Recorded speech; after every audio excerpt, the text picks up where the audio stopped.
Hello everyone, आप लोग कैसे हो? आज एक नया चैप्टर जो कि सत्ता की साझेदारी है, यह मैं पढ़ा दिया था, लेकिन सोचा कि इसे फिर से मैं पढ़ा दूँ। उसकी वीडियो क्वालिटी कुछ अच्छी नहीं रहने की वजह से मैं उसे डिलीट कर दिया और मैं ये आपको नया रिकॉर्ड कर रहा हूँ। ठीक है, इसमें हम लोग बेल्जियम के बारे में पढ़ेंगे। बेल्जियम की संरचना आखिर क्या थी उसके बारे में पढ़ेंगे। यहाँ पर हम लोग बेल्जियम और श्रीलंका की दो देश की केस स्टडी करेंगे।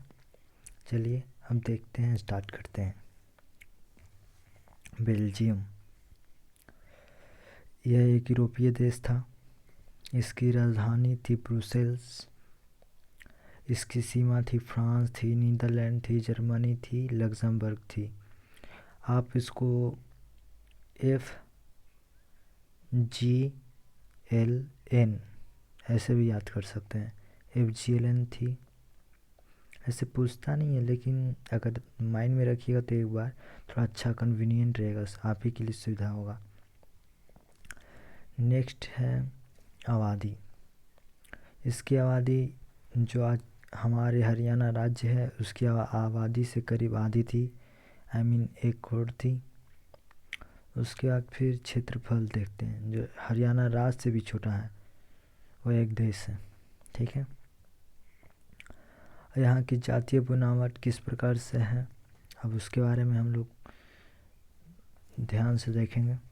आबादी पहला है आपका ये 59%, 1%, 40%। जो 59% है वह फ्लेमिश इलाका में रहता था और 40% वेलोनिया इलाका में रहता था, और 1% है जो जर्मन भाषी थे। और ये आपका 59% वाले लोग थे डच भाषी और फ्रेंच भाषी। 40% वाले लोग, ये 3 भागों में बटा हुआ था। और वहाँ की राजधानी का जस्ट इसके अपोजिट भाषी बनावट था। यहाँ पे देखा जा रहा है कि 59% यहाँ बहुमत है। यहाँ पे अल्पसंख्यक नहीं बहुसंख्यक है। अल्पसंख्यक है ये है और बहुसंख्यक ये है, बट इसके जस्ट अपोजिट यहाँ हो जाता है। यहाँ पे अल्पसंख्यक डच भाषी बन जाता है और यहाँ पे बहुसंख्यक फ्रेंच भाषी बोल जाता है। देखिए ये फ्रेंच है, ये डच भाषी है। मतलब वहाँ की जो बनावट थी उसके अंदर बहुत सारी विविधताएं थी। भाषा की इतनी विविधताएं थी कि बता नहीं सकते, आप खुद ही देख लीजिए। इसके बीच में इस विविधता के कारण बहुत सारी अपने अंदर में देश के अंदर ही बहुत सारी तनाव हुए, जो इस प्रकार से हैं। 1950 से 1960 के बीच क्या क्या हुए थे भाई, कुछ तो हुए होंगे। फ्रेंच और डच के बीच तनाव हुआ। उसका कारण क्या था, वजह भी तो कुछ होता है। तो वजह यह था कि देखिए यहाँ पे लिखा हुआ है कि अल्पसंख्यक फ्रेंचवासी। अब अल्पसंख्यक फ्रेंचवासी कहाँ है, देखिए यहाँ पर अल्पसंख्यक है, 40% है, ये अल्पसंख्यक है। की तुलना लोगों से ज़्यादा समृद्ध और ताकतवर होना। देखिए ये 60% दोनों मिलाकर होते थे, तो ये दोनों इससे अल्पसंख्यक थे, लेकिन ये जो आदमी हैं वो ताकतवर थे, बहुत पैसे वाला थे, बहुत पैसा था इन लोगों के पास, समृद्ध थे। इसके वजह से उन लोगों को क्या लगता है, जलन हुआ। ठीक है, उसका फिर बहुत बाद में जाकर आर्थिक विकास मिलता है और शिक्षा मिलता है। किसको मिलता है, डच भाषी को, जो 60% वाले थे। आई मीन कि